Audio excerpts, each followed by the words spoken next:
نحمده ونصلي على رسوله الكريم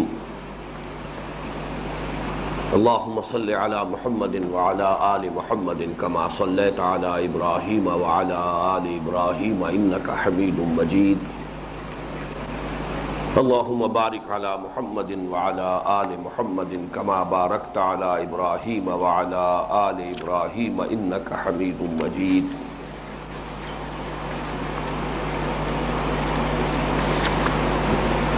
وعن ابی عبد الرحمن عبد اللہ بن مسعود رضی اللہ تعالی عنہ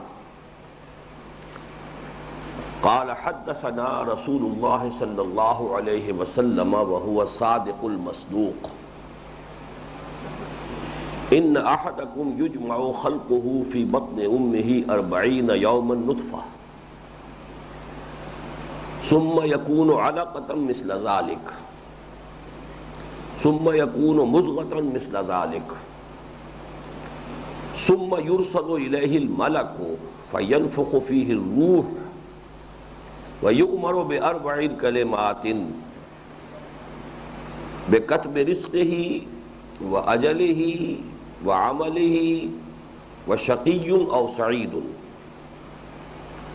فوالله الذي لا إله غيره ان احدکم لیعمل بعمل اہل الجنہ حتی ما یکون بینہ وبینہا الا ذراع فیسبق علیہ الکتاب فیعمل بعمل اہل النار فیدخلها وان احدکم لیعمل بعمل اہل النار حتی ما یکون بینہ وبینہا الا ذراع فیسبق علیہ الکتاب فیعمل بعمل اہل الجنۃ فیدخلها رواہ البخاری و مسلم رحمہم اللہ۔ اربعین نبوی میں شامل یہ چوتھی حدیث ایک بہت اہم مسئلے پر ہے، اور بلکہ کہنا چاہیے کہ دو اہم مسائل اس میں زیر بحث آئے ہیں۔ ایک مسئلہ جس کا تعلق ہے علم جنین سے بھی اور حقیقت انسان سے بھی، گویا کہ حکمت اسلامی یا حکمت قرآنی یا حکمت دینی کے اہم ترین دو ابواب، اور دوسرے کا تعلق جو ہے ضمنی طور پر قائم ہوتا ہے مسئلہ جبر و قدر سے، جو کہ نہایت مشکل اور لا ینحل مسئلہ ہے علم کلام کے مسائل میں سے۔ اس کے راوی حضرت عبداللہ ابن مسعود ہیں، جن کی کنیت ہے ابو عبد الرحمن، عن ابی عبد الرحمن عبداللہ ابن مسعود رضی اللہ تعالی عنہ، روایت کیا گیا ابو عبد الرحمن یعنی عبداللہ ابن مسعود رضی اللہ تعالی عنہ سے۔ یہ کبار صحابہ میں سے ہیں، اور بڑے ہی یوں سمجھیے کہ اولین جو ایمان لانے والے ہیں ان میں شامل ہیں، اگرچہ جب یہ ایمان لائے ہیں تو نوجوان تھے، لیکن بالکل ابتدائی دور کے ایمان لانے والے،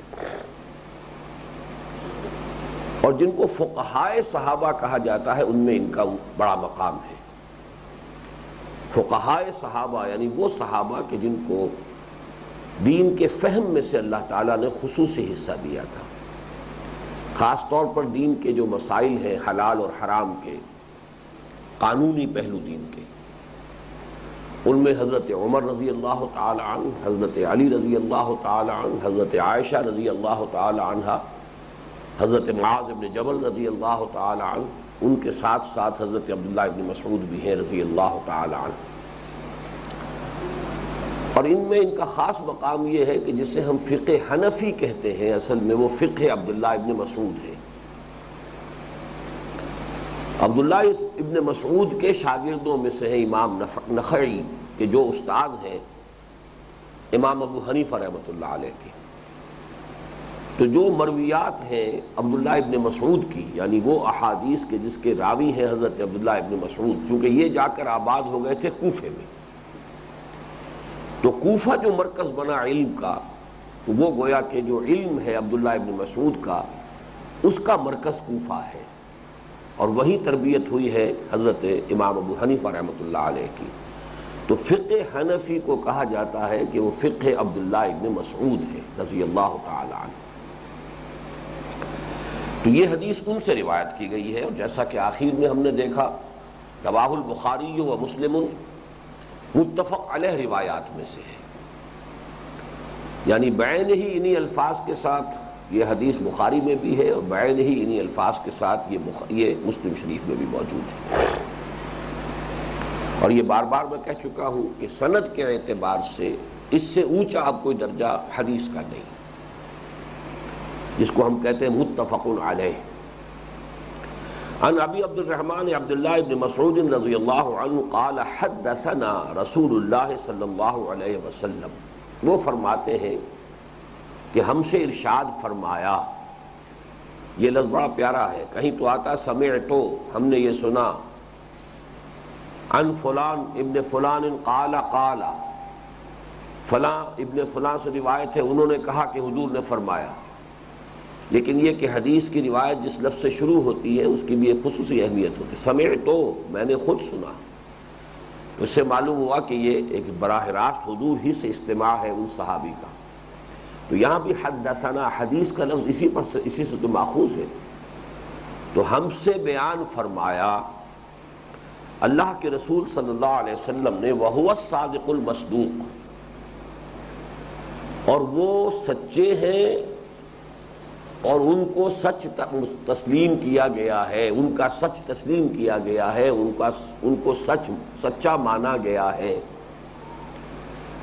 یہ خاص پیرایا ہے اس حدیث میں، چونکہ مسائل ایسے ہیں کہ جو غیر معمولی ہیں اور جن کو قبول کرتے ہوئے ایک انسان ذرا ہچکچائے گا، لہذا یہاں روایت کے اندر عبداللہ ابن مسعود جو ہے وہ خاص طور پر یہ الفاظ لائے ہیں، ورنہ ظاہر بات ہے کہ ہر حدیث حضور صلی اللہ علیہ وسلم سے ہے جو قولی روایت ہے، اور حضور ہر حال میں هو الصادق والمصدوق، لیکن یہ کہ کسی چیز کا کسی خاص مقام پر تذکرہ کیا جانا اس کی خاص اہمیت پر دلالت کرتا ہے۔ وہ سچے ہیں اور ان کو سچا تسلیم کیا گیا ہے، ان کی سچائی پر خود اللہ گواہ ہے۔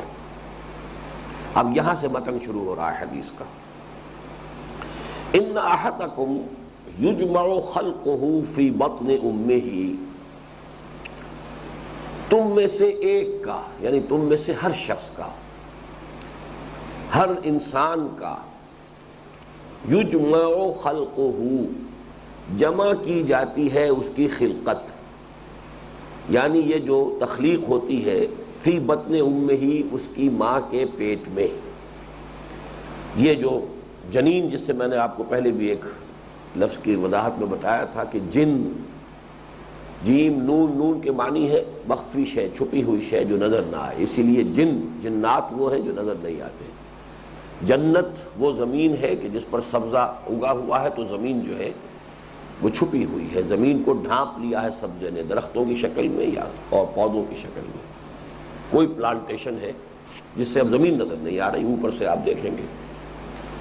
اسی طریقے سے وہ بچہ جو رحم مادر میں ہے، جب تک کہ ولادت نہیں ہو جاتی اس وقت تک وہ جنین ہے، معلوم تو ہے کہ ہے اندر، لیکن یہ کہ دیکھا نہیں جا سکتا، تو وہ جنین کہلاتا ہے۔ ان احدکم یجمع خلقہ فی بطن امہ 40 یوما نطفۃ، 40 دن تک نطفے کی شکل میں، ثم یکون علقۃ مثل ذالک، پھر وہ ہو جاتا ہے علقہ اتنی ہی مدت کے لیے، ثم یکون مضغۃ مثل ذالک، اور پھر وہ ہوتا ہے مضغے کی شکل میں اتنے ہی عرصے کے لیے۔ یہ 3 الفاظ تو قرآن مجید میں بار بار آئے ہیں۔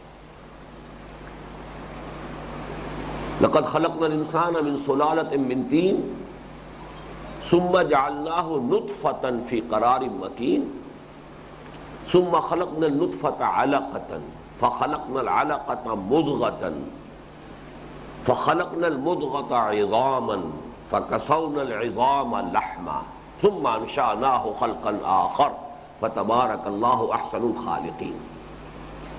یہ آیت بہت اہم ہے۔ اس حدیث کے ساتھ ہمیشہ اس آیت کو، سورہ مومنون کی آیت جو ہمارا منتخب نصاب میں درس ہے، وہ تو ہے ابتدائی 11 آیات پر مشتمل، آیت نمبر 1 تا آیت نمبر 11۔ اس کے بعد آیت نمبر 12 سے یہ بیان شروع ہوتا ہے علم جنین کا۔ اس میں 2-3 جو مرحلے آئے ہیں ان کا تو ذکر حدیث میں نہیں ہے، لیکن 3 مراحل جو قرآن مجید میں بار بار آئے ہیں وہ یہاں پر حدیث میں بھی مذکور ہیں۔ آیت کو پہلے ذہن میں رکھیے، وَلَقَدْ خَلَقْنَا الْإِنسَانَ مِنْ صُلَالَةٍ مِّن طِينٍ، ہم نے انسان کو بنایا گارے کے خلاصے سے، گارے سے کشید کی ہوئی شے سے۔ سلالہ سلہ کہتے ہیں جیسے کہ میان سے تلوار کو کھینچ لی جائے، تو وہ جو تلوار جو میان سے نکال کر اس کو لہرایا جا رہا ہو تو اس کو کہا جائے گا مسلول، کہ اب یہ میان کے اندر نہیں ہے، اب یہ باہر آ گئی ہے۔ تو سلہ ہے کسی چیز کو کسی میں سے کھینچ لینا۔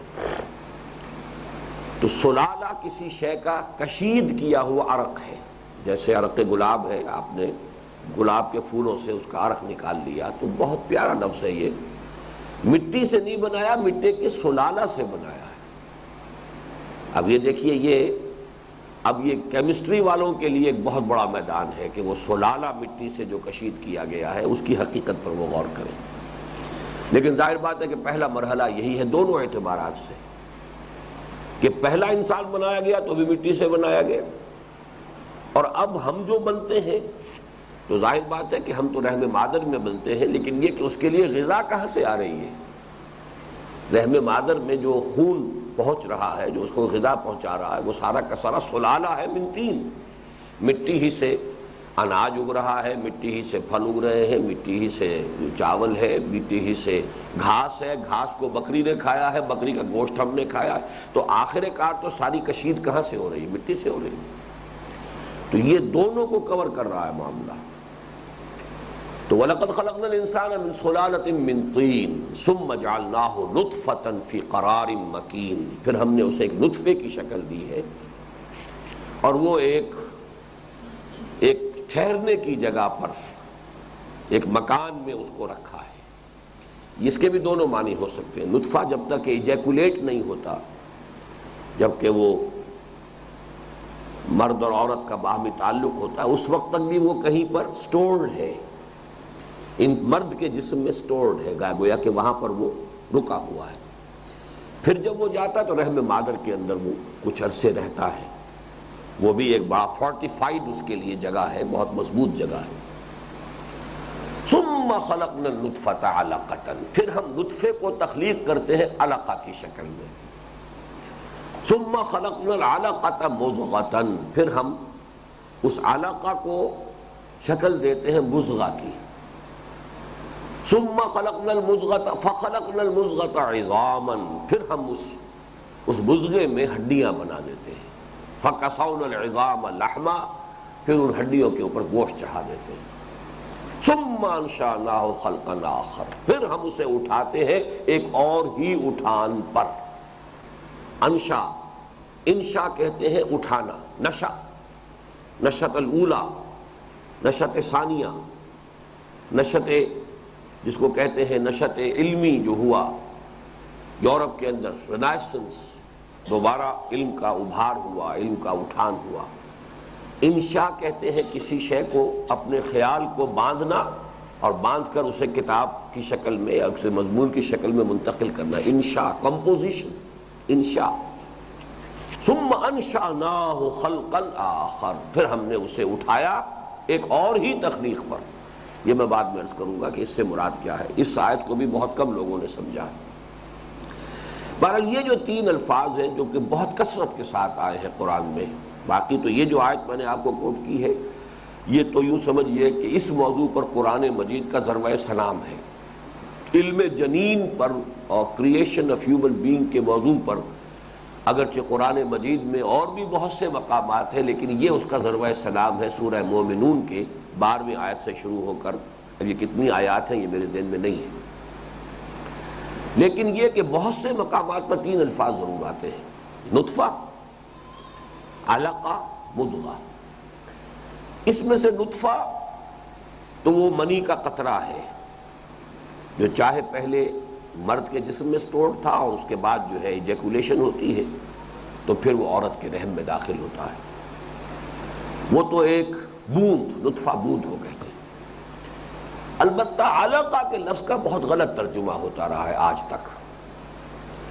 علقہ کہتے رہے ہیں کہ خون، جمے ہوئے خون کی ایک بوند یا پھٹکل، حالانکہ علق عین لام قاف سے کوئی تعلق خون کا نہیں ہے. یہ اصل میں انسانی علم کی کوتاہی کا معاملہ ہے. چونکہ جب بھی کبھی مس کیریج ہو جاتا تھا، ایبارشن ارلی سٹیجز میں ہوتی تھی، تو کیا برآمد ہوتا تھا؟ وہ جمع ہوا خون کا لوتھڑا. تو لوگوں نے یہی سمجھا کہ اصل میں اسی کو علقہ کہا گیا ہے، حالانکہ علقہ عین لام قاف سے کوئی تعلق خون کا، کسی شے کے جمع ہونے کا کوئی تعلق نہیں. لیکن یہ ایک بڑی اہم مثال ہے کہ قرآن مجید کے حقائق تک ذہن انسانی، جو ہر دور میں اس کی اپنی ایک لمیٹیشن ہے، اس سے آگے نہیں جا سکتا. انسانی ذہن کی تو ایک لمیٹیشن ہے نا. قرآن کا علم جو ہے وہ تو بے پناہ ہے، لا انتہا ہے. تو اس اعتبار سے اس کو کہاں تک آپ اپروچ کر سکیں گے؟ وہ آپ کی اپنی لمیٹیشن کے اوپر اس کا سارا دار و مدار ہے.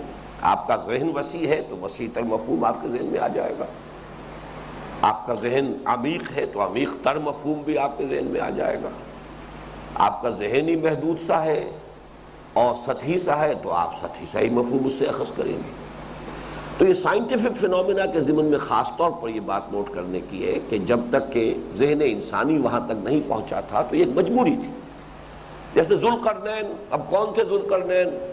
سوائے سکندر اعظم کے کوئی آدمی ایسا نظر ہی نہیں آیا مفسرین کو کہ جس نے بڑی فتوحات کی. اب سکندر اعظم کو شمار کر لیں یا پھر اٹیلا کو شمار کر لیں، اور کون ہے تاریخ کے اندر؟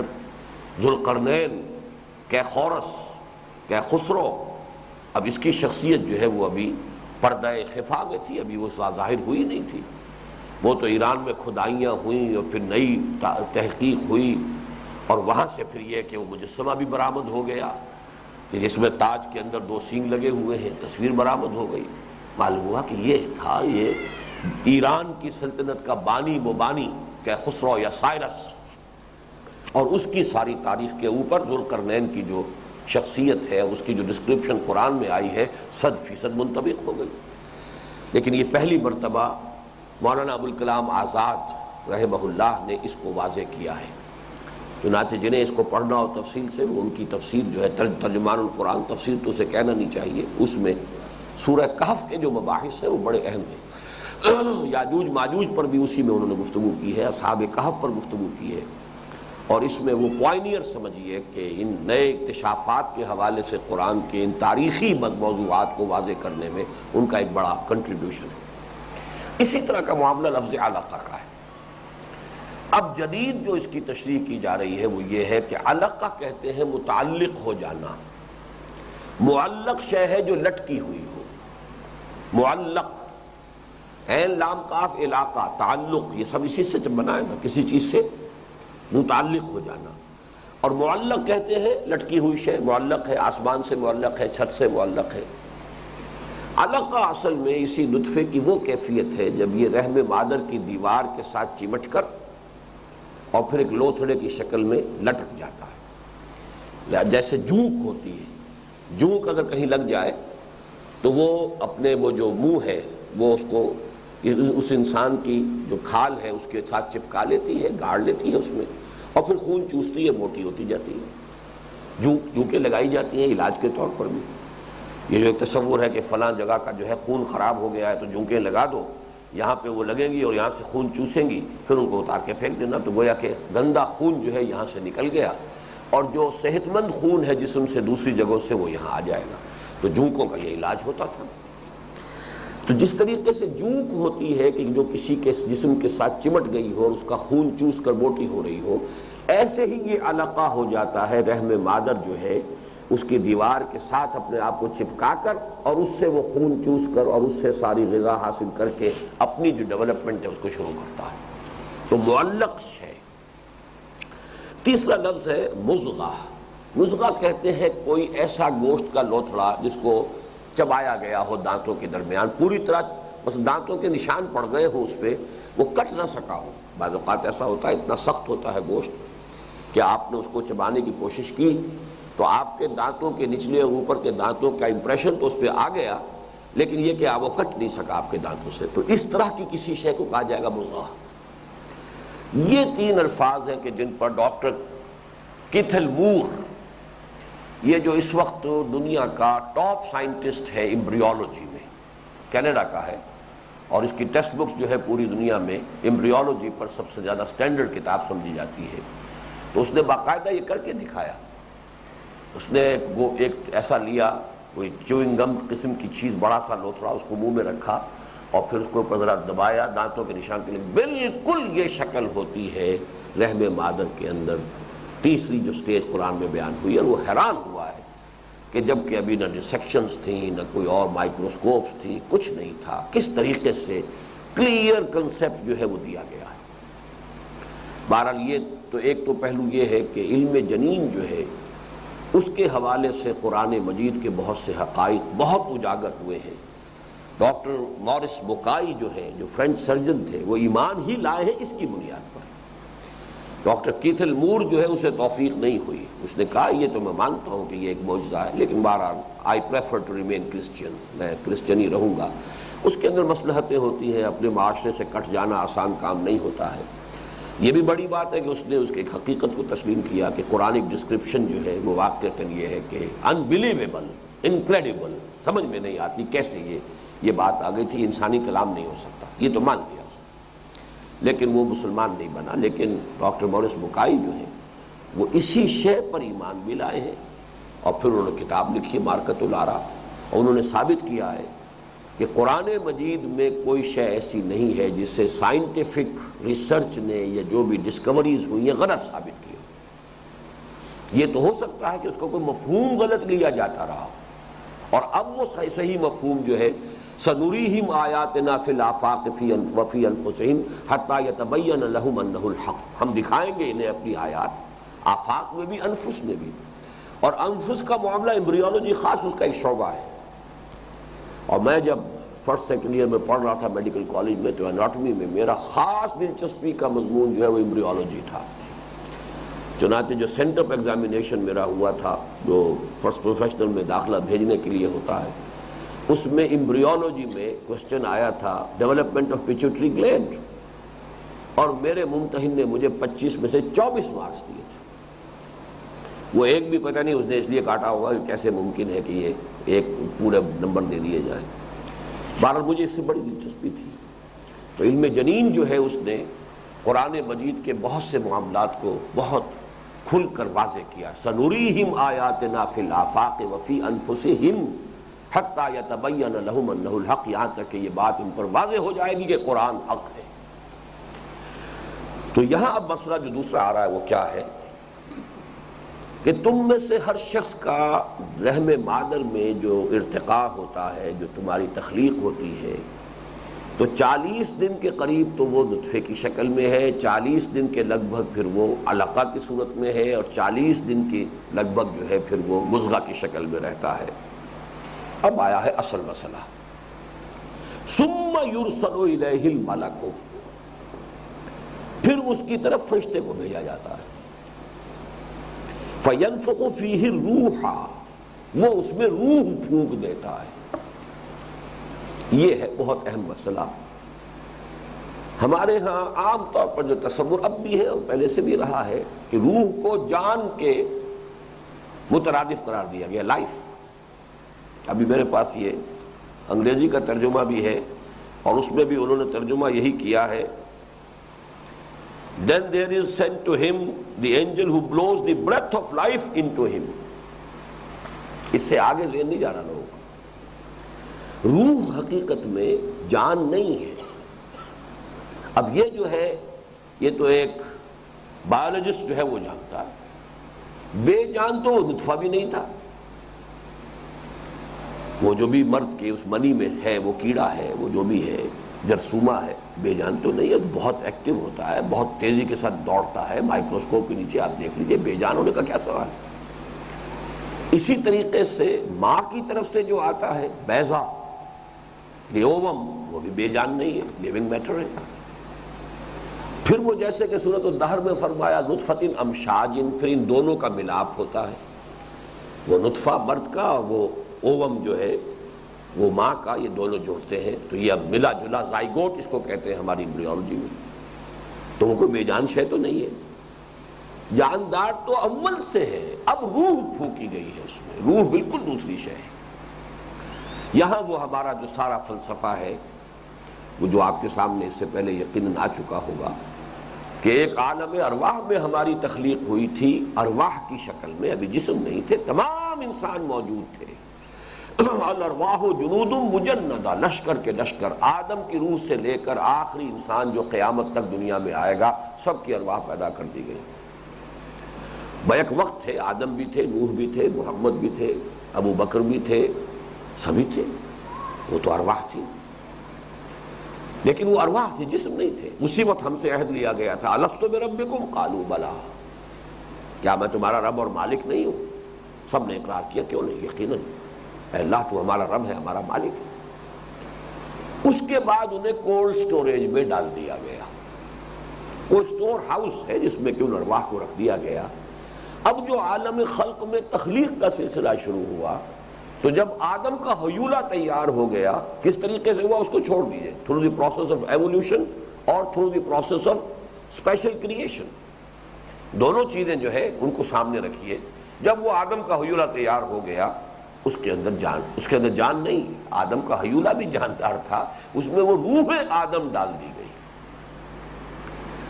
تو وہ جسمانی حیولہ یا حیوان آدم جمع روح آدم، اب وہ آدم ہے جس کے سامنے کہا گیا فَإِذَا سَوَّيْتُهُ وَنَفَخْتُ فِيهِ بِالرُّوحِ فَقَعُوا لَهُ سَاجِدِينَ، تو گر جانا اس کے سامنے سجدے میں۔ دو جگہ قرآن مجید میں یہ مضمون ہے۔ یہ ہے روح۔ اب ظاہر بات ہے کہ اب اس کے بعد آدم کی نسل سے سلسلہ شروع ہوا، تو جیسے جیسے حوا کے رحم میں، اما حوا کے رحم میں ایک بچہ یا بچی جو ہے وہ تیار ہوئی، 120 دن کے بعد اس کی روح لا کر اس میں ڈال دی گئی۔ تو یہ ارواح کا سلسلہ جو ہے اس سٹور ہاؤس سے وہ انڈیویجول روح جو ہے وہ فرشتہ لے کر آتا ہے، اور وہ فرشتہ اس کو شامل کر دیتا ہے 120 دن کے بعد رحم مادر میں اس جسمانی حیولے کے ساتھ، کہ جس جسمانی حیولے کے لیے وہ روح جو ہے وہ اللہ تعالیٰ کی تقدیر میں، اللہ کے فیصلے کے مطابق معین تھی، وہ شامل۔ یہ ہے اصل مسئلہ، فَيَنْفَخُ فِيهِ الرُّوحَ، اب اس میں روح ہوں، اب وہ انسان بن گیا۔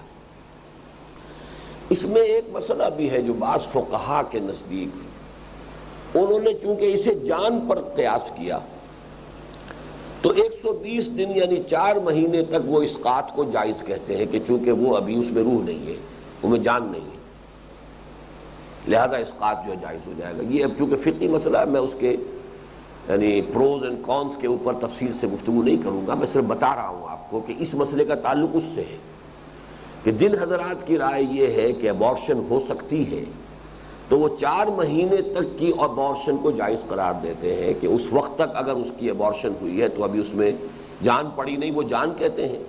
لیکن کوئی شخص یہ بھی آرگو کر سکتا ہے کہ جب تک اس میں وہ روح نہیں آئی، جب تک روح نہیں آئی وہ علیحدہ انسان نہیں بنا، وہ تو اسی ماں کے جسم کا ایک لوتھڑا ہے۔ تو جیسے ماں کے جسم سے ایک انگلی کاٹ دی جائے کسی وجہ سے، اگر یہاں گینگرین ہو گیا ہے تو انگلی کاٹ دی جائے، اگر فرض کیجئے خدا نہ خواستہ پورا بازو ہے، بازو میں گینگرین ہو گیا ہے تو اس کا بازو کاٹ دیا جائے گا۔ تو جیسے کہ انگلی کا کاٹ دینا، بازو کا کاٹ دینا، وہ اسی جسم کے ایک حصے کا ہے، کسی اور انڈیویجول کی جان تو آپ نے نہیں لی ہے نا۔ تو اسی طریقے سے اسی پر قیاس کر کے یوں کہا جا سکتا ہے کہ چونکہ ابھی تک وہ انسان اس معنی میں نہیں بنا کہ وہ روح انسان بھی اس میں پھونک دی گئی ہو، لہٰذا استدلال اگر وہ صحیح ہے تو پھر یہاں بھی استدلال کیا جا سکے گا کہ یہ تو ابھی ایک جاندار تو ہے، جیسے یہ انگلی جاندار ہے، بے جان تو نہیں ہے، لیکن یہ جاندار اس بڑے جاندار کا ایک حصہ ہے، اس سے علیحدہ اس کا اپنا کوئی وجود جو ہے، اپنا کوئی ایک سیپریٹ اس کی اینٹیٹی نہیں ہے۔ لیکن جب اس کے اندر روح ڈال دی گئی تو اب وہ ایک نیا انسان بن گیا ہے، اس روح کے ساتھ کہ جو اس کے لیے وہاں پر مقدر تھی، اور وہ روح لا کر اس میں ڈال دی گئی۔ یہ صرف ایک فقہی مسئلے کے اندر میں نے آپ کو بتایا ہے کہ یہ پہلو بھی اس سے نکل سکتا ہے، جو لوگ بھی استدلال کرنا چاہیں۔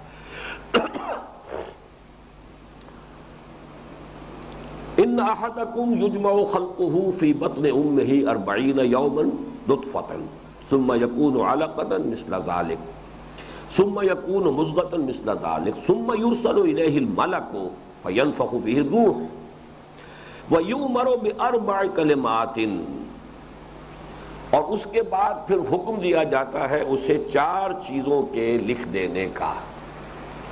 یعنی فرشتہ جو ہے، یہاں یؤمروں کا جو چیز ہے وہ فرشتہ بھی یہاں پہ مراد ہو سکتا ہے، فرشتہ ہی مراد ہے.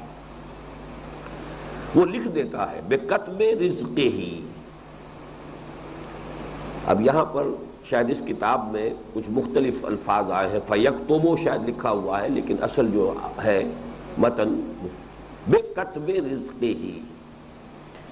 لیکن یہ کہ لفظی اعتبار سے، گرامر کے اعتبار سے فیکتب رزقہ یہ بھی ہو سکتا ہے. تو جہاں تک کہ گرامر کے حوالے سے الفاظ وہی رہیں گے، لیکن زیر زبر سے وہ چیزیں مختلف ہو سکتی ہیں.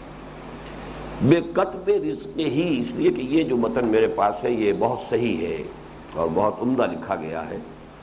اس میں ہے بے کتب رزق ہی و اجل ہی و عمل ہی و شقی اور سعید. 4 چیزیں لکھ دی جاتی ہیں. اس کا رزق، اس سے کیا کچھ ملنا ہے اس دنیا کے اندر، کیا کچھ مقدر ہے اس کے لیے، کیا کچھ طے کر دیا گیا ہے، کیا چیز کو ملنی ہے. وہ اجل ہی، اور اس کی عمر، وقت معین کب تک کے لیے اس کو مہلت ہے اس دنیا میں رہنے کی.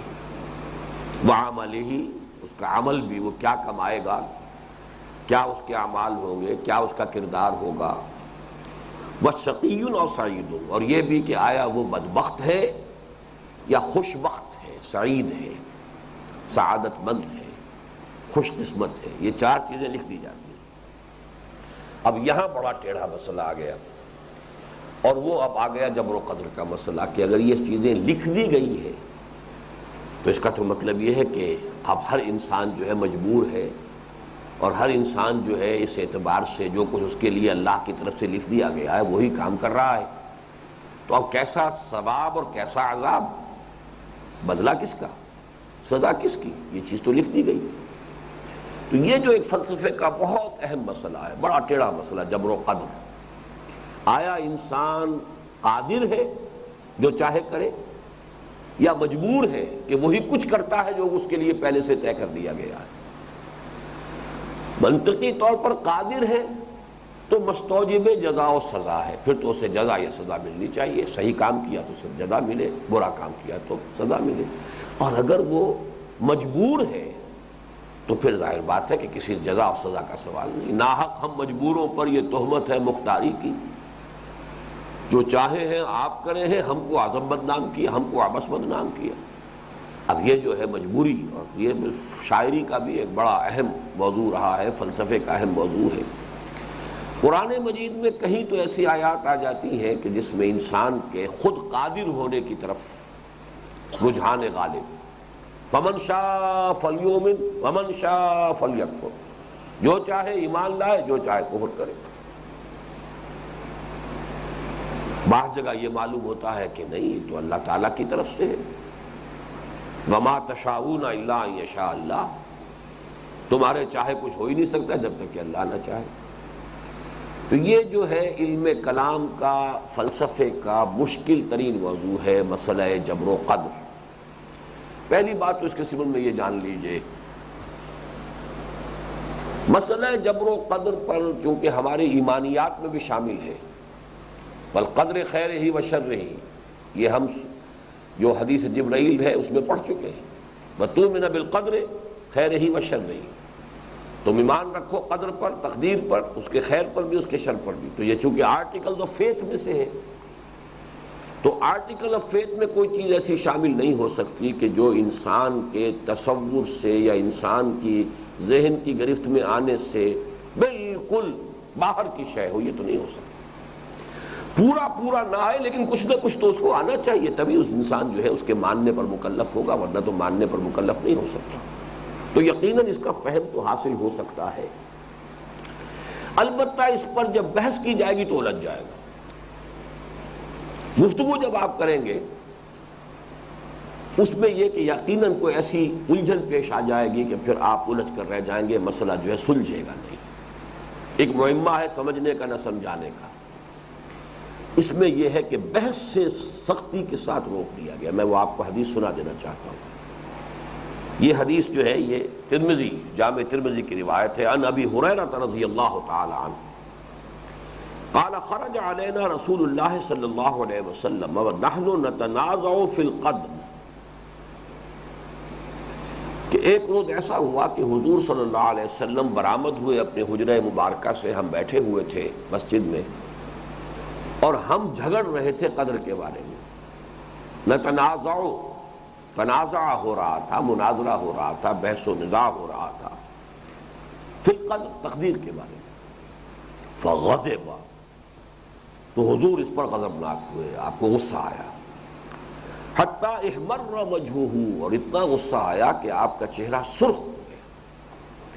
حتیٰ کأنہا فقع فی وجنتہ حب الرمان، یہاں تک آپ کا غصہ بڑھا، چہرہ اتنا سرخ ہو گیا کہ ایسے محسوس ہوا جیسے آپ کے دونوں گالوں میں جو انار ہوتا ہے، سرخ انار، اس کا عرق نچوڑ دیا گیا ہے، یعنی اتنے سرخ ہو گئے آپ کے گال کہ جیسے وہ سرخ انار کا جو ہے وہ اس کا جوس، اس کا عرق جو ہے وہ آپ کے دونوں چہروں، دونوں گالوں پر یہ گویا کہ نچوڑ دیا گیا۔ فقال، آپ نے اس غصے کی حالت میں فرمایا، اب ھذا امرتم، کیا تمہیں اس بات کا حکم دیا گیا؟ ام بھذا ارسلت الیکم، یا کیا میں اس کام کے لیے تمہارے پاس بھیجا گیا ہوں؟ انما ہلک من کان قبلکم حین تنازعوا فی ھذا الامر، کان کھول کر سن لو، تم سے پہلے جو لوگ تھے وہ ہلاک ہو گئے جب انہوں نے اس معاملے کے اندر بحثیں شروع کی۔ عزمت علیکم، عزمت علیکم، دیکھو میں تمہیں تاکید کر رہا ہوں، میں تمہیں تاکید کر رہا ہوں، میں تمہیں تاکیدی حکم دے رہا ہوں، اللہ تنازعوا فیہ، اس معاملے کے اندر آپس میں جھگڑو نہیں۔ رواہ الامام الترمذی رحمہ اللہ۔ تو میں نے دو باتیں کہیں، ایک تو بات عقلی ہے، عقلی یہ ہے کہ چونکہ یہ آرٹیکل آف فیتھ میں ہے، آرٹیکل آف فیتھ میں، ایمانیات میں یہ تو ہے، اللہ کی حقیقت تو ہماری سمجھ میں نہیں آ سکتی، لیکن کچھ نہ کچھ تو انسان جو ہے عقل سے، منطق سے سمجھتا ہے کہ یہ کائنات بہرحال کسی کے پیدا کیے پیدا ہوئی ہے، یہ آیات اسی کی ہے۔ اس کی ذات کو نہ سمجھ سکے، اس کی صفات کو تو کچھ سمجھتے ہیں کہ اللہ کل شیء قدیر ہے، بکل شیء علیم ہے، العزیز ہے، الجبار ہے، یہ ساری چیزیں تو کچھ نہ کچھ تو سمجھ میں آتی ہیں۔ اسی طریقے سے نشأۃ ثانیہ، دوبارہ اٹھنا، بعث بعد الموت سمجھ میں آتا ہے، زمین مردہ ہو جاتی ہے پھر دوبارہ زندہ ہو جاتی ہے، تو انسان جس نے پہلی مرتبہ پیدا کیا ہے کیا وہ دوبارہ پیدا نہیں کر سکتا؟ الیس ذلک بقادر، کیا وہ اس پر قادر نہیں؟ الا ان یحیی الموتى، کہ مردہ کو زندہ کر دے۔ اسی طریقے سے وہی، فرشتہ، جبرائیل، یہ سب سمجھ میں آنے والی کسی نہ کسی درجے، اگرچہ فرشتے کی بھی حقیقت ہم نہیں سمجھ سکتے۔ فرشتوں کو اس کی اصل ملکی شکل میں حضور نے صرف 2 مرتبہ دیکھا ہے، حضور نے صرف 2 مرتبہ دیکھا ہے، تو کون دیکھے گا؟ تو اس حوالے سے جو جتنے بھی ایمانیات کے جتنے موضوعات ہیں ان کا کچھ نہ کچھ تصور سا، کچھ نہ کچھ انسان کے فہم سے اس کا کچھ نہ کچھ رابطہ قائم ہوتا ہے، اگرچہ اس کی کل حقیقت ہم نہیں جان سکتے۔ تو بالکل اسی طرح یہ مسئلہ بھی کچھ نہ کچھ سمجھ میں آنا چاہیے، چونکہ ہم اس کا احاطہ نہیں کر سکتے، کل کو نہیں سمجھ سکتے، لہذا بحث کریں گے تو الجھ جائیں گے۔ اسی لیے کہا گیا ہے کہ اللہ تعالیٰ کی صفات میں غور کرو، آلاء اللہ میں غور کرو، اس کی ذات میں غور مت کرو۔ وہ میں آپ کو شعر سنا چکا ہوں، حضرت ابوبکر صدیق رضی اللہ تعالیٰ عنہ نے فرمایا کہ العجز عن درک الذات ادراک، اللہ تعالیٰ کی ذات کے ادراک سے عاجز ہو جانے کا جب احساس ہو جاتا، بس یہی ادراک ہے۔ تو دل میں تو آتا ہے، سمجھ میں نہیں آتا، بس جان لیا میں تیری پہچان یہی ہے، سمجھ میں نہیں آتا، دل میں آتا ہے کہ ہاں ہے۔ ہست دور بینان بارگاہ الست، جس پہ این برداند کے ہست ہے کوئی نہ کوئی، اور وہ کوئی نہ کوئی کیا ہے، کیسا ہے، وہ اس کی ذات کو ہم نہیں جانتے، صفات سے ضرور کچھ نہ کچھ ہمارا تصور ہے۔ تو تو اسی طریقے سے تو دل میں تو آتا ہے، سمجھ میں نہیں آتا، بس جان گیا میں تیری پہچان یہی ہے۔ یہ شعر ہے خواجہ عز الدین مجذوب جو خلیفہ تھے مولانا اشرف علی تھانوی رحمۃ اللہ علیہ کے، جن کا ایک اور بہت پیارا شعر ہے اور بڑا عاشقانہ شعر ہے اور بڑا فلسفیانہ شعر ہے۔ اب تو آجا اب تو خلوت ہو گئی، ہر تمنا دل سے رخصت ہو گئی۔ دل کو ہر آرزو اور تمنا سے پاک کر دو گے تب اللہ دل میں آئے گا۔ اللہ بڑا غیور ہے، اور آرزویں بھی ہوں اور محبتیں بھی ہوں اور اس کے اوپر جو ہے اللہ کی محبت بھی آ جائے، نہیں، ہر تمنا دل سے رخصت ہو گئی۔ اب تو آجا اب تو خلوت ہو گئی، اللہ تعالیٰ تب آتا ہے۔ بہرحال اس کو نوٹ کیجئے کہ دو باتیں میں نے عرض کی کہ قدر کا مسئلہ اگرچہ بتمام و کمال سمجھ میں آنے والا نہیں ہے، لیکن کچھ نہ کچھ سمجھ میں آنا چاہیے، تبھی ہمیں اس پر ایمان لانے کا حکم دیا گیا۔ البتہ اس کی کل حقیقت سمجھ میں نہیں آئے گی، لہذا اس پر بحث و نزاع نہیں ہونا چاہیے۔ عزمت علیکم اللہ تنازعوا فیہ، میں تمہیں تاکیداً حکم دے رہا ہوں، میں تمہیں تاکیداً حکم دے رہا ہوں کہ اس کے بارے میں جھگڑنا نہیں۔ اب وہ کس حد تک سمجھ میں آتا ہے اس کو میں ذرا بعد میں عرض کروں گا۔ ہم نے تنظیم اسلامی کا وہ جو تعارف تنظیم اسلامی پیمفلٹ ہے، اس میں عقائد کی مختصر سی تشریح کی ہے، وضاحت کی ہے، اور اس پہلو سے ہمارا دستور جماعت اسلامی کے دستور سے بنیادی طور پر مختلف ہے۔ جماعت اسلامی کا دستور جو ہے وہ چلتا ہے صرف کلمہ طیبہ سے، لا الہ الا اللہ کا یہ مفہوم ہے، محمد رسول اللہ کا یہ مفہوم ہے، اور یہ ہم نے تقریباً سارا کا سارا وہاں سے لے لیا ہے اور لکھ کے لیا ہے، ڈڈلے سے لیا ہے۔ یہ کسی کی جاگیر تو نہیں ہے، بہت عمدہ تعبیر ہے۔ لا الہ الا اللہ کہنے کا مطلب یہ ہے، اور محمد رسول اللہ کہنے کا مطلب اس سے لازم کیا آتا ہے یہ ہے، اگرچہ دوسرے حصے میں ہم نے کچھ چیزوں کا اضافہ کیا ہے لیکن وہ پورا لیا ہے۔ لیکن جماعت اسلامی کے دستور میں ایک بہت بڑا خلا یہ ہے کہ عقائد کی بحث ہی نہیں، یعنی خالص اگر آپ ٹیکنیکلی کہیں تو کوئی شخص جو فرشتے کا منکر ہو وہ بھی جماعت کا رکن بن سکتا ہے۔ بتائیے دستور میں کہاں لکھا ہے کہ یہاں پہ فرشتے کو ماننا ہوگا؟ اس حوالے سے ہم نے اپنے ہاں عقائد کو شامل کیا ہے، اللہ کی ذات و صفات، آخرت کا معاملہ، اس میں تقدیر کا مسئلہ بھی آیا، وہ میں آپ کو بتاؤں گا۔ ویسے یہ کہ اسے اس کتابچے سے آپ جا کے سمجھیے گا، مختصر ترین الفاظ میں اس کی وضاحت جو ہے مسئلہ جبر و قدر کی وہ اس میں موجود ہے۔ لیکن یہاں پہلے اس حدیث کو آپ پورے کو پڑھ لیں۔ ثم يرسل إليه الملك فينفخ فيه الروح ويؤمر بأربع كلمات بكتب رزقه وأجله وعمله وشقي أو سعيد۔ اب اس کا ایک نتیجہ نکلتا ہے جس کو پہلے بیان کیا گیا، فوالذی لا الہ غیرہ، تو قسم ہے اس ذات کی جس کے سوا کوئی الہ نہیں ہے۔ حضور فرما رہے ہیں ان احدکم لیعمل بعمل اہل الجنۃ حتی لا یکون بینہ وبینہا الا ذراع، تم میں سے کسی شخص کا یہ حال ہوتا ہے کہ وہ اہل جنت کے سے عمل کرتا رہتا ہے یہاں تک کہ اس کی اور جنت کے درمیان ایک ہاتھ سے زیادہ فاصلہ نہیں رہتا، اتنا قریب جنت کے پہنچ گیا۔ فَيَسْبِقُ عَلَيْهِ الْكِتَابِ، لیکن پھر اس پر وہ کتاب جو ہے، تقدیر جو پہلے سے لکھ دی گئی ہے بات کہ یہ شقی ہے سعید نہیں ہے، وہ اس پر غالب آ جاتی ہے۔ فَيَعْمَلُ بِعَمَلِ أَهْلِ النَّارِ فَيَدْخُلُهَا، تو اب وہ عمر کے آخری حصے میں جہنمیوں کے سے کام کرنے شروع کر دیتا ہے، اہل النار کے سے کام کرنے شروع کر دیتا ہے، یہاں تک کہ اس میں داخل ہو جاتا ہے۔ وَإِنَّ أَحَدَكُمْ لَيَعْمَلُ بِعَمَلِ أَهْلِ النَّارِ، اس کے برعکس بھی ہے، وائسی ورثہ کہہ دیتے تو بس بات پوری تھی، لیکن یہ کہ یہاں پر اس کی وضاحت پوری کی حضور نے۔ تم میں سے کوئی شخص ایسا بھی ہو سکتا ہے کہ جو جہنمیوں کے سے کام کرتا رہے حتی لا یکون بینہ وبینہا الا ذراع، اس درجے وہ جہنمی بن چکا ہو کہ اس کے اور جہنم کے درمیان بس ایک ہاتھ کا فاصلہ رہ جائے۔ فیسبق علیہ الکتاب، پھر اس کے اوپر نوشتہ غالب آ جاتا ہے۔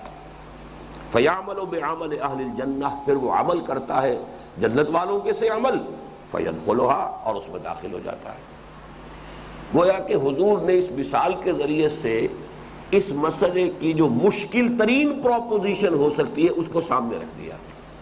مشکل ترین پروپوزیشن ہے یہ، ایک شخص ساری عمر، فرض کیجئے 100 برس کی عمر تھی، 99 برس تک وہ اہل جنت کے کام کرتا رہا، 100ویں برس میں آ کر اور اس کی کچھ ایسی مت ماری گئی یا کچھ ہو گیا، بظاہر تو ہم یہی کہیں گے کہ اب وہ جہنمیوں کا سے کام شروع کر دیا اور وہ گیا جہنم میں گیا۔ آج کی خبر سن کے میں حیران رہ گیا ہوں، علامہ زاہد الراشدی شیعہ ہو گئے۔ یہ تو اس سے بامب شیل جی، یہ وہ نہیں ہے؟ اچھا ہے،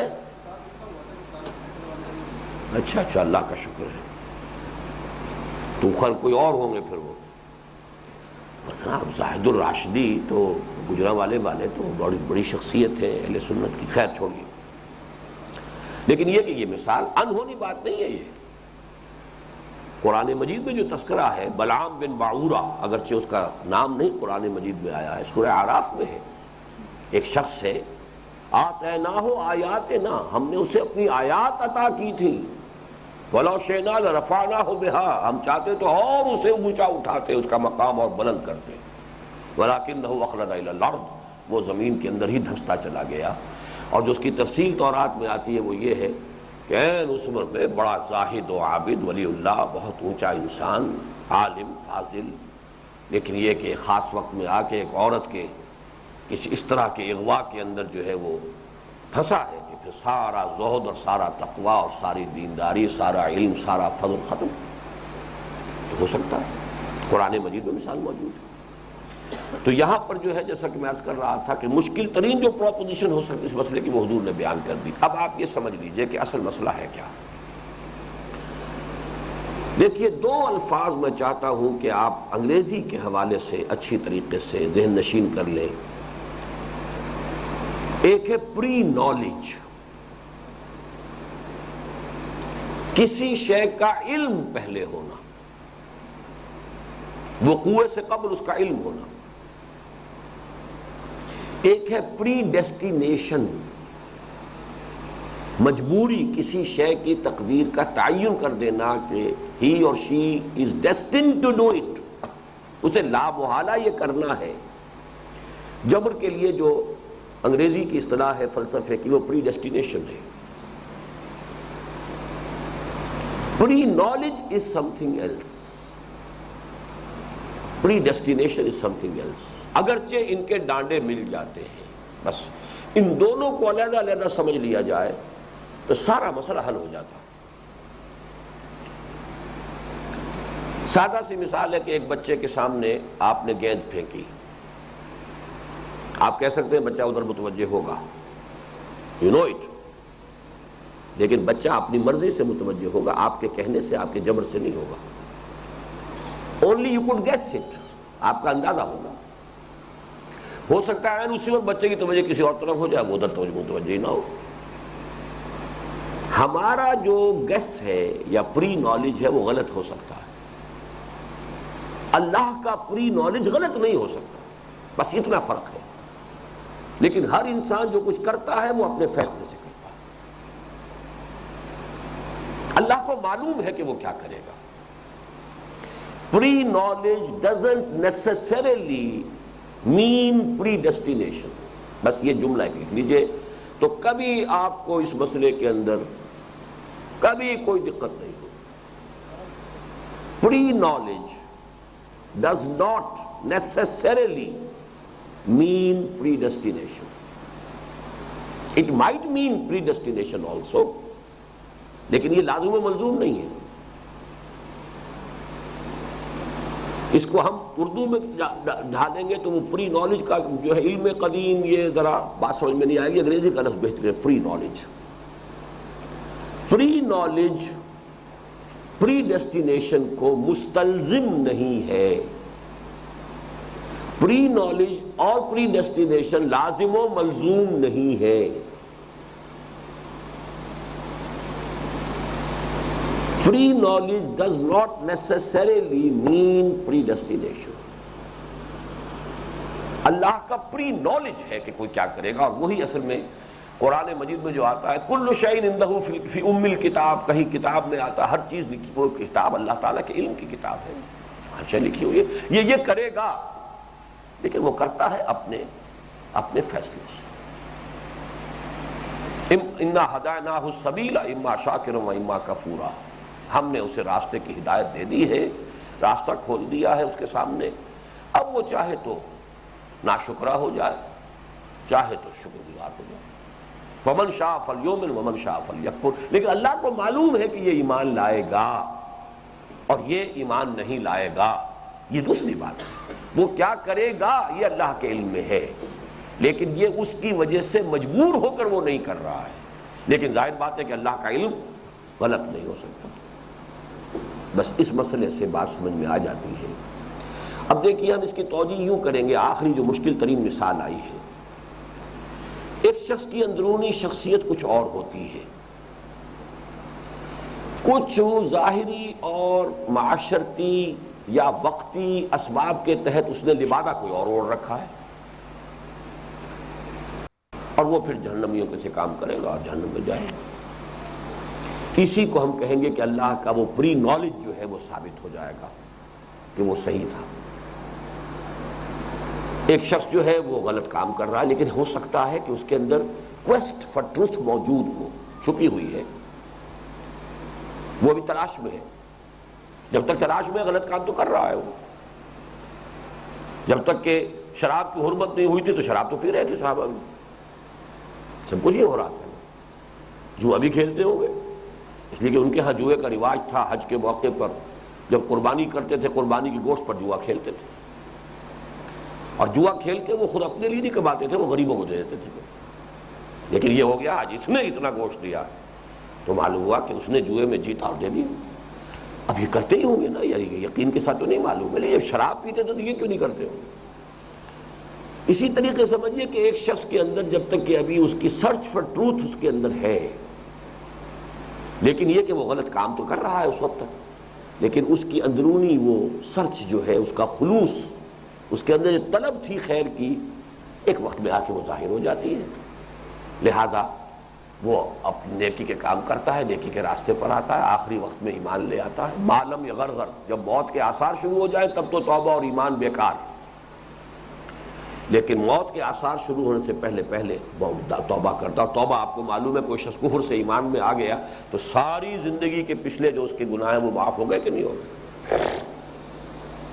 تو کوئی اس میں دقت نہیں ہے، لیکن صرف تعبیر کا فرق ہے۔ ظاہری الفاظ کے حوالے سے بڑے بڑے اشکالات اس میں آ گئے، لیکن اگر ایک وہ حقیقت سامنے ہو، ہماری جو اس کتاب کا جو میں نے حوالہ دیا ہے اس میں جو اصل میں اس کی دو جملوں میں کہ در حقیقت ایمان بالقدر نام ہے اللہ کی دو صفات پر ایمان کا۔ ایک تو اس صفت پر ایمان، اللہ ہر شے پر قادر ہے، کسی کے کیے کچھ نہیں ہو سکتا جب تک کہ اذن رب ہو۔ مجھے اللہ نے طاقت دے رکھی ہے، میں اپنا ہاتھ اٹھا سکتا ہوں، لیکن میں ہاتھ نہیں اٹھا پاؤں گا جب تک کہ اذن رب نہ ہو۔ ہر لحظہ ہر آن اللہ کا اذن ہوتا ہے، پتہ تک بھی جنبش نہیں کھا سکتا جب تک کہ اذن نہ ہو۔ تو کسی کام کو کرنے کا ارادہ میرا ہے، اس کام کا بالفعل ہو جانا اذن رب کے بغیر ممکن نہیں ہے۔ اسی کو ہمارے متکلمین نے کہا ہے کہ ہم کاسب اعمال ہیں، خالق اعمال نہیں ہے۔ عمل خلق ہوتا ہے اللہ کے حکم سے، البتہ کسب ہم نے کر لیا، نیکی کا کام کا ارادہ کیا تھا، اللہ نے اس کو پورا کر دیا، تو اپنے ارادے کی وجہ سے ہم نیکی کا جو ہے اجر و ثواب پا لیں گے۔ بدی کا ارادہ کیا تھا، اللہ نے کہا ٹھیک ہے جاؤ دفع ہو جاؤ، کرو بدی تم، تو ہم کر نہیں سکتے تھے بالفعل جب تک کہ اللہ کی اجازت نہ ہو، لیکن چونکہ ارادہ ہمارا تھا، ہم اس کے اوپر جو عذاب ہے یا سزا ہے اس کے مستحق ہو گئے۔ اسی طرح کوئی شخص میرا لاکھ بگاڑنا چاہے نہیں بگاڑ سکتا جب تک کہ اللہ کی مرضی نہ ہو، اللہ کا اذن نہ ہو۔ لا حول ولا قوت الا باللہ، ما اصاب من مصیبت الا باذن اللہ ومن یؤمن باللہ یہد قلبہ۔ اس کا یہ مطلب نہیں ہے کہ جس شخص نے پتھر مارا ہے وہ مجرم نہیں ہے، وہ پتھر مارنے کا مجرم ہے، لیکن پتھر مجھے نہ لگتا اگر اللہ چاہتا، لاکھ اس کا نشانہ کتنا ہی اچھا ہو چوک جاتا، لیکن مجھے جو لگا ہے تو در حقیقت دو چیزیں مل گئیں کہ اس نے مارنا چاہا اور اللہ نے بھی اذن دے دیا کہ ہاں لگ جائے۔ میں کہوں گا مجھے تو اللہ نے مارا، لیکن جرم وہ مجرم وہ بھی سزا دنیا میں اسے بھی ملے گی۔ تو یہ ہے اصل میں سورہ تغابن کے ضمن میں یہ ساری بحثیں ہمارے یہاں آ جاتی ہیں۔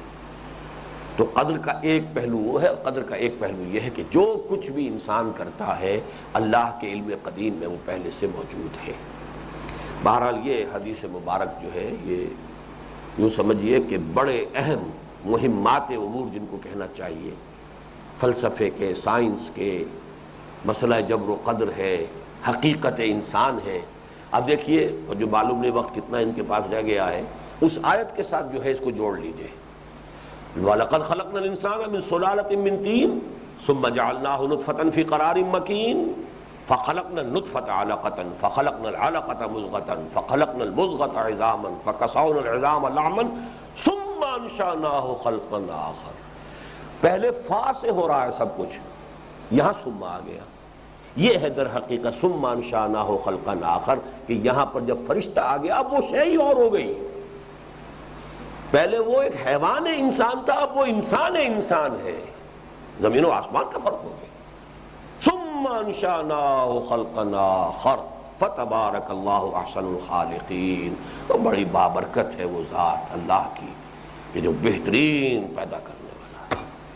اب یہاں پر ثم انشأناہ خلقا آخر جو ہے اس کی شرح ہے در حقیقت اس حدیث کے اندر۔ نطفہ ہے، علقہ ہے، مضغہ ہے، پھر ہڈیاں بن گئی، پھر اس کے اوپر گوشت بھی چڑھ گیا، سب کچھ ہو گیا، لیکن یہ کہ وہ روح جب پھونکی جاتی ہے تو اب وہ شے دیگر ہے، اب شے ہی اور ہو گئی۔ پہلے وہ صرف ایک حیوان کا حیرہ تیار ہو رہا تھا، اب وہ ایک انسان ہے معین۔ بارک اللہ لی ولکم فی القرآن العظیم ونفعنی وإیاکم بالآیات